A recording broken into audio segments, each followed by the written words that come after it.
Your dad comes here to visit about once a month, but I get the impression that the two of you don't talk a lot about everything that happened, about the crimes in particular. No, we don't discuss that because it's been gone over so thoroughly in the papers and the media that there's just really no point in going into any in-depth talks about it. We talk about our family, home, how things used to be, what prison life is like here now, and try to keep things as light and upbeat as possible. Is it hard for you to go back and talk about those things? No, not the good things. In fact, it gives me a sense of comfort to talk about the few good times there were in the past. You say the few good times. Do you think of your childhood as having been profoundly unhappy? No, not profoundly. My childhood wasn't filled with any great tragedies or anything. There were good times and there were bad times. I think it was fairly normal. Jeff, do you remember your earliest experience and earliest interest, fascination with the inside of animals? Where that came from? In ninth grade, in biology class, we had the usual dissection of fetal pigs. I took the remains of that home and kept the skeleton of it. And I just started branching out. Dogs, cats. I suppose it could have turned into a normal hobby like taxidermy, but it didn't. It veered off into this. Why, I don't know.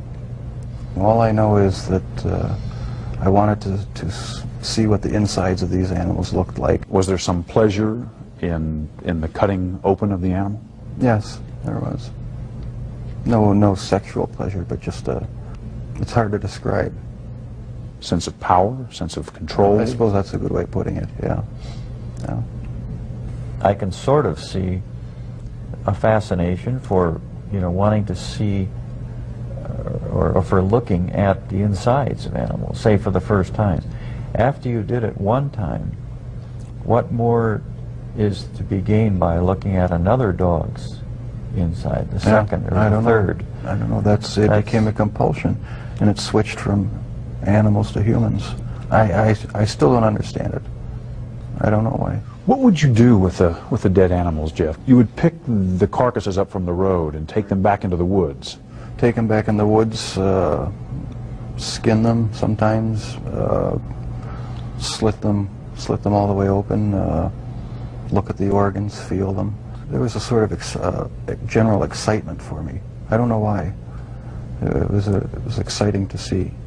One of your dad's biggest questions is when you began to slip away, when you crossed over into this world of obsession or dark fantasy from which you just couldn't return. Can you pinpoint that? Is there a sense for when that really began to happen with you, Jeff? I think it was around age 14 or 15. Started having obsessive thoughts of violence intermingled with sex. And it just got worse and worse. I didn't know how to tell anyone about it, so I didn't. I just kept it all inside. Do you have any sense for where that was coming from? No. No, I've talked with a few psychologists about it. They have their theories, but they don't have any concrete answers either. Do you have a theory? No, not really. I don't know where it came from. I probably will never know. But I never dreamed that it would become a reality. What was it, Jeff, that took you over the edge, do you think, and made you take this from the world of fantasy into reality? From 15 on, I had this reoccurring fantasy of meeting a hitchhiker on the road, and of taking him hostage and doing what I wanted with it. About 3 years later, I was 18 years old, driving home. I saw this hitchhiker about a mile from my house. Thought to myself, should I stop and pick him up, or should I just keep on going? I wish I just kept on going, but I didn't. I turned around, picked him up, and that's when the nightmare became a reality. It just seemed so bizarre to me that this obsession that I had been thinking about and wanting, just all the parts are there, and they make it possible to make it happen. What happened after you took him to the house? The house was empty. My mother was up in Chippewa Falls with her family, and my dad was living in a rented motel about 5 miles away due to the divorce. And I pretty much had the place to myself. I was drinking a lot during that time, and just, I don't know, looking for something to, some way to find some fulfillment, some pleasure. And I acted on my fantasies, and that's where everything went wrong. This was the summer of 1978 when you took your first victim. Right. Once it happened the first time, it just seemed like it had control of my life from there on in. The second occurrence was 1984, roughly. And I met this guy at one of the bars, downtown Milwaukee bars. We went back to the hotel, just planning on getting drunk. I had put some sleeping pills in his drink to render him unconscious. And was just going to spend the night with him. When I woke up in the morning, my forearms were bruised, and his chest was bruised, and blood was coming out of his mouth. He was hanging over the side of the bed, and I have no memory of beating him to death, but I must have. And that's when it all started again. And once it started again, you found it impossible to stop. Right, that's when the obsession went into full swing. Did you ever tell yourself, I have to stop this?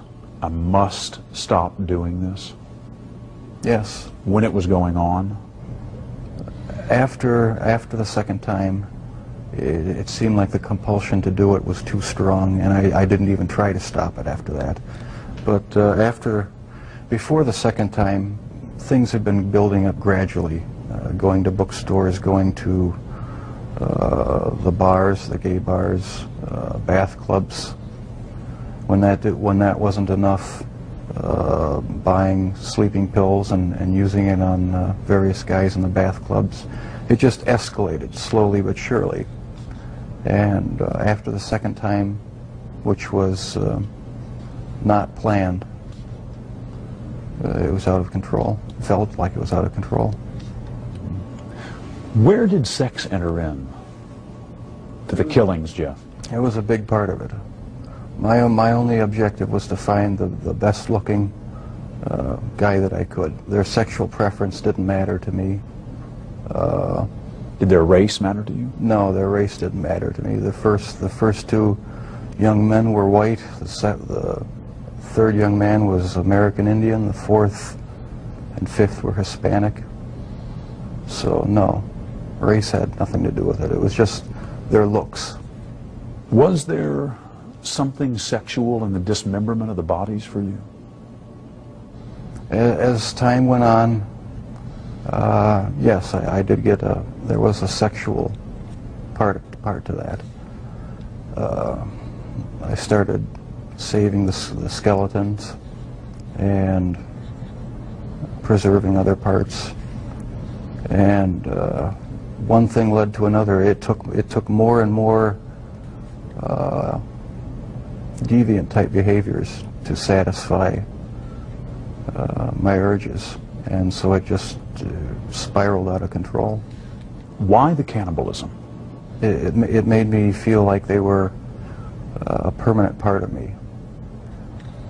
Besides the just mere curiosity of what it would be like, it made them feel that they were a part of me, and it gave me a sexual satisfaction to do that. Was it the killing that excited you, or is it what happened after the killing? No, the killing was just a means to an end. That was the least satisfactory part. I didn't enjoy doing that. That's why I tried to create living zombies with muriatic acid in the drill, but it never worked. No, the killing wasn't the objective. I just wanted to have the person under my complete control, not having to consider their wishes, being able to keep them there as long as I wanted. It's not easy to say that, but that's what the motive was. Where did that need for control come from? Do you have any idea? I don't know, maybe I felt I had no control as a child or young adult, and that got mixed in with my sexuality, and I ended up doing what I did was my way of feeling in complete control, at least for that situation, creating my own little world where I had the final say, finding the best looking guy that I could, and having total mastery over him for as long as I wanted. Lust played a big part of it, controlling lust. That was the motive right there. A lot of this came out in the course of the trial. Obviously, both of you sat through this. Have the two of you sat down and talked about these things before? No, not in depth. This is the first time you're talking about these things with I've talked your about dad it here. at great length with psychiatrists, court-appointed psychiatrists, psychologists, but not with my family. We learned everything at the trial and in the confessions and that sort of thing after the fact. The two of you never really communicated all that much, did you, father and son? Not on any deep level, no. We talked about superficial things. Never really had a real deep heart-to-heart talk about what was going on inside our own minds. I was always a very private person. I didn't like to open up and share anything with anyone. I like to keep my thoughts to myself. Why do you think that was? Because from about 15 years on up, a great deal of my thoughts were basically unshareable with anyone. So I just closed myself off and put on a mask of normalcy. You've read the book. Right. He called it a father's story. Pretty simple title. Right. Not a simple story, though. No, not a simple story. Not one that was easy for me to read. But I'm glad he wrote it. Did it hurt? Was it painful to read? Yes, it was painful. Some parts of it were, for me, were even fun to read. There were good parts. It wasn't all negative. Was it emotional for you reading the book? Yes, it was. Tell me, what kind of feelings did you have reading it? Deep regret, sorrow. I guess those were the two main emotions. Is there anything in this book that you strongly disagree with? Yes, I disagree with the description of me as being so incredibly shy and introverted, because maybe that's the way my dad saw me, because there was so much tension in the home that I really didn't feel like being up and happy a lot of the times. But with my friends in school, I had a good time. We had a good social life, and so I wasn't so extremely reclusive and self-centered as it portrays me. Does it surprise you to hear Jeff say that he doesn't think of himself and never did as innately shy? It did surprise me. Maybe my perception was accentuated to the extreme. But you do recall at age 6 that you became more aware of tensions in the home. Oh yeah, that's the time I really remember noticing that things weren't quite right. So it wasn't so much innate shyness as it was wanting to withdraw from tension and arguments and problems in the house. That's how I saw it, yeah. I sort of lived in my own little fantasy world when things got too heated in the household. And I carried that over for years, I guess. And was there violence in that fantasy world? No, not early on? Not that, not the type that showed itself later. No, it was just my own little world where I had control. Was anger a part of it for you, Jeff? I had some anger. Probably every kid has some anger, you know, about their childhood. It really wasn't a terrible childhood, though. You know, there were a lot of good times. It wasn't a really terrible time. So pat theories about you as a serial killer striking out to get back at your dad, for instance, don't ring true to you. No, that has no truth in it. The only motive that there ever was to completely control a person that I found physically attractive, and keep them with me as long as possible, even if it meant just keeping a part of them. Did you know before you read this book that your dad had his own obsessions and fantasies, that he had thought about, that he had dreamed of committing murder, that he had had an obsession with fire and with explosives? No, I don't think that's the type of thing one asks one's dad. Were you surprised to read that about your dad? Very surprised. Yeah. I didn't know what to think about it. I suppose everyone has their secret thoughts, and so it was somewhat of a shock. You feel grateful that your father wrote this book? Or do you feel put off by it? I mean, I'm just curious about your overall reaction to it. Do you feel is the book an invasion, do you think? Or is it... No, I feel nothing but pride for him for writing the book, and having the courage to bare his soul when he didn't have to.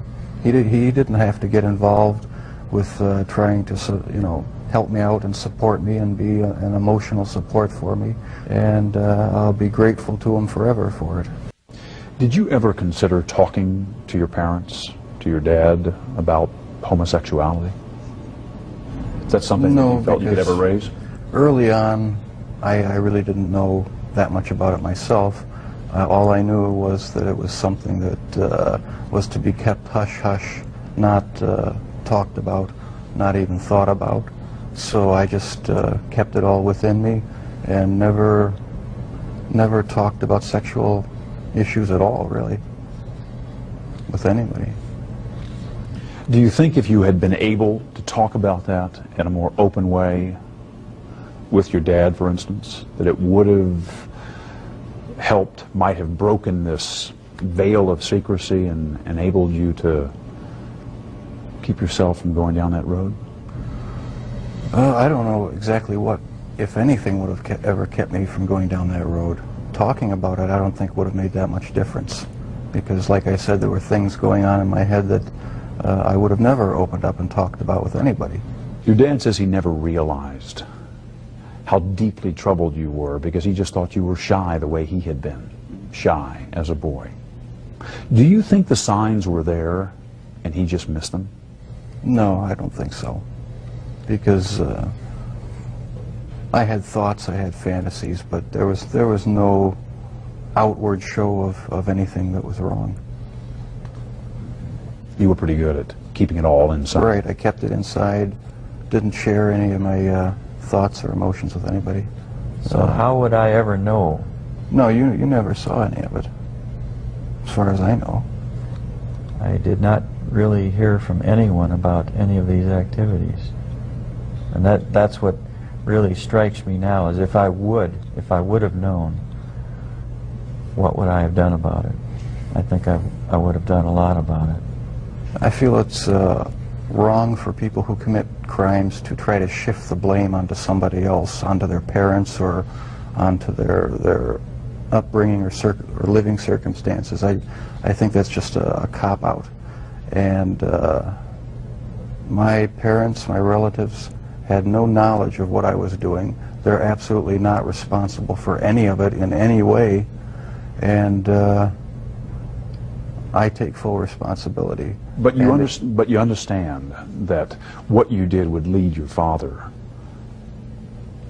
to ask himself all kinds of questions. That's true. Where did I go wrong? Was there something I could have said or done to have prevented this? Right. Did I, in some way, create or contribute to the terrible acts my son committed? I understand that. I just get angry with other people who think that they have a right to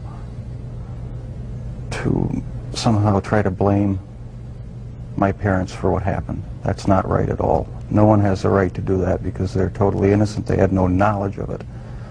And that angers me. But parents just naturally, I mean, any parent that really cares, they just first of all say, gee, I feel guilty. You know, there's just feelings of guilt. What happened? What did I do? What could I have done? And so that's a normal parental reaction. Your dad has wondered about all kinds of things, from the medication that your mom was on during her pregnancy, to the fact that you were exposed to violent arguments in the home from an early age and continuing, to the possibility that he might have passed on some genetic propensity for obsession or violent behavior. Does any of that ring true to you? I can see why he'd wonder about those things, but as far as I'm concerned, they're all excuses. Because I didn't feel accountable to anybody. I didn't feel that I had to face what I had done ever. And so there comes a point where a person has to be accountable for what he's done. Can't go around making excuses, blaming other people or other things. So I alone am the one who's responsible for what's happened. Let me ask, when did you first feel that everyone is accountable for their actions? Well, thanks to you for sending that creation science material, because I always believe the lie that evolution is truth, the theory of evolution is truth, that we all just came from the slime, and when we died, you know, that was it. There was nothing. So the whole theory cheapens life, and started reading books about that show how evolution is just a complete lie. There's no basis in science to uphold it, and I've since come to believe that that the Lord Jesus Christ is the true creator of the heavens and the earth. It just didn't just happen, and I have accepted Him as my Lord and Savior. And I believe that I, as well as everyone else, will be accountable to Him. Growing up, did you feel that you were accountable to your dad or to your mom as the authority figure in the house? Yes, I did. I mean, they didn't let me run wild. They disciplined me, and so I felt accountable to them. But afterwards, after I left the home, that's when I started wanting to sort of create my own little world where I could be the one who had the complete control, where I didn't have to bow to anyone else's demands, and I just took it way too far. Lionel? At that period of time, I had drifted away from a belief in a supreme being, and I never, as a result, passed along the feeling that we are all accountable in the end. He owns us. And that basic concept is very fundamental. to all of us. You feel that the absence, at least for a while, of a strong religious faith and Yes, belief for some years. may have prevented you from instilling some of that in Jeff. That's right. Is that how you feel? Yes, I think I had a big part to do with it. I mean, if a person doesn't think that there is a God to be accountable to, then what's the point of trying to modify your behavior to keep it within acceptable ranges? That's how I thought anyway. And I've since come to believe that the Lord Jesus Christ is truly God, the Father, the Son, and the Holy Spirit. They're the only true God. What do you remember about your parents arguing when you were growing up, and what effect that had on you? It was unnerving, depressing, made me angry sometimes. I'd leave the house, go out in the woods, and sulk, brooding, wondering why they had to have such a rough relationship. Most of the time they didn't seem to get along too well together. I never knew what the real underlying problems were. I didn't feel it was my place to ask. Did you blame one or the other? Mom and Dad? No, I didn't. I was just frustrated that things couldn't be happier around the house. You just wanted things to be more peaceful. Right. I never saw any real violent arguments as far as physical hitting or anything like that, but there was a lot of yelling, a lot of tension in the house sometimes. One of the chilling stories that your dad tells is about the box he had found. Can you give me your perspective on that? I had a box in my bedroom closet, and it contained the mummified head and genitals of a young man I met in one of the bars down in Milwaukee. And it was a locked metal box. My dad one week came to visit and happened to see it, and we got into a bit of an argument because I wouldn't open it up. He took the locked box down to the basement and was about to smash it open. What were you thinking as he was making his way downstairs to open the box? Well, I was outside, and I was thinking I've got to stop this from happening. I didn't know what I'd do or say. I didn't know what would happen. I thought, it's all going to come crashing down now. And but the box was never opened, not in my dad's presence. And so the lies continued. The whole scenario just continued for years after that. Were there times when your dad may have been closer to discovering what was going on than even he knew? Times where you got worried that maybe he would find something out? The box incident was about as close as it came, yeah. That was just one incident. There were others, but that was a particularly nerve-wracking one. Are there others you can share? Other close calls? When acidified, dissolved human remains were found, they didn't look like human remains anymore, but they were in the trash bin outside in the garage. That was one incident. And a few others I'd rather not go into right now. Were you relieved to be arrested? Part of me was, and part of me wasn't. Explain.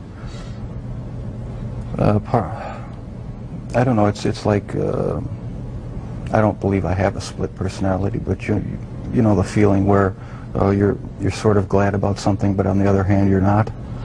That's how it was. It was a relief not to have to keep such a gigantic secret that I had kept for so many years. And once I saw that I had no choice but to face it, I decided to face it head on and make a full confession. So I am glad that the secrets are gone.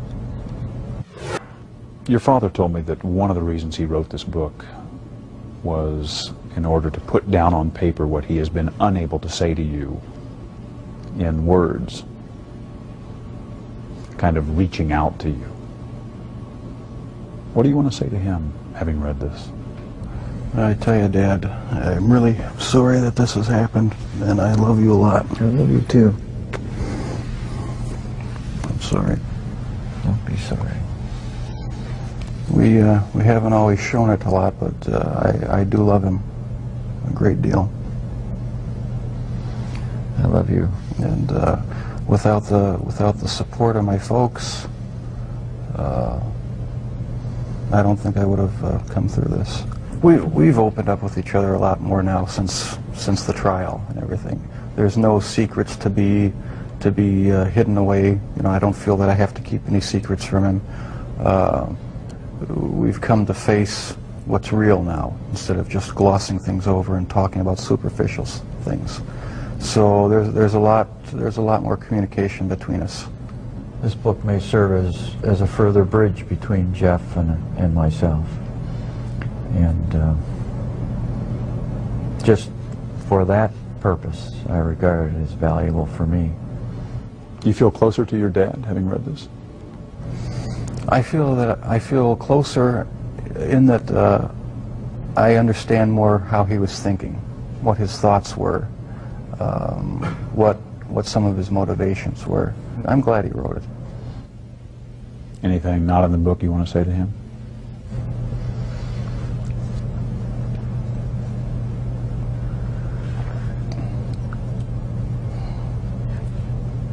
I can't think too clearly right now. I'm feeling pretty emotional. I think that a lot of things have been brought out in this interview that has brought us to a little bit deeper, just a little bit closer understanding as to how this all originated. And well, whenever I get emotional, my analytical side gets clouded, and I can't express myself quite as well as I would like. Can you talk about the feelings you have? You feeling close I to feel Jeff? very close to Jeff, and it's going to continue until our death. And I feel good about it. Do you think you'll ever have the answers you've been looking for about why, what happened, and what role, if any, you played? Maybe not. My primary question is the origins of it. And if something can be learned about that, it may help other people avert problems. Is it still there, Jeff? Does it ever go away? In part, no, it never completely goes away. I'll probably have to live with it for the rest of my life. I wish it would go away. I wish there was some way to completely get rid of the compulsive thoughts, the feelings. It's not nearly so bad now that there's no avenues to actually act on it. But no, it never seems to go completely away. So the thoughts still come to you? Sometimes, yeah. Are you different, Jeff, in terms of how you think back on all of this? I would hope I'm different. I'm glad that I'm in a position now where I don't feel the compulsion to do these things. I'm glad that it's over. Any words I say to the victims' families are just going to seem trite and empty. I don't know how to express the regret, the sorrow,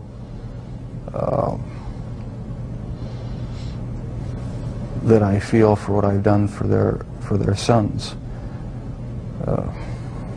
I can't find the right words. All right, see you later, Dad. After the interview at the prison, Dahmer casually showed us something a little unsettling. Just a point of interest, that's the type of box. This is the type of box? He wanted us to know that box looked strikingly like the one his father had found. the one Jeffrey had used to hide body parts. Thank you, Jeff. All right. To this day, the interview with Jeffrey Dahmer remains one of the eeriest experiences of my 30 years in television news. From the weak handshake with which he greeted me, to his bizarre observation about that metal box as he returned to his cell, Dahmer was a haunting figure. He often said he had wanted the death penalty. 9 months after our interview, his death wish came true. I'm Stone Phillips.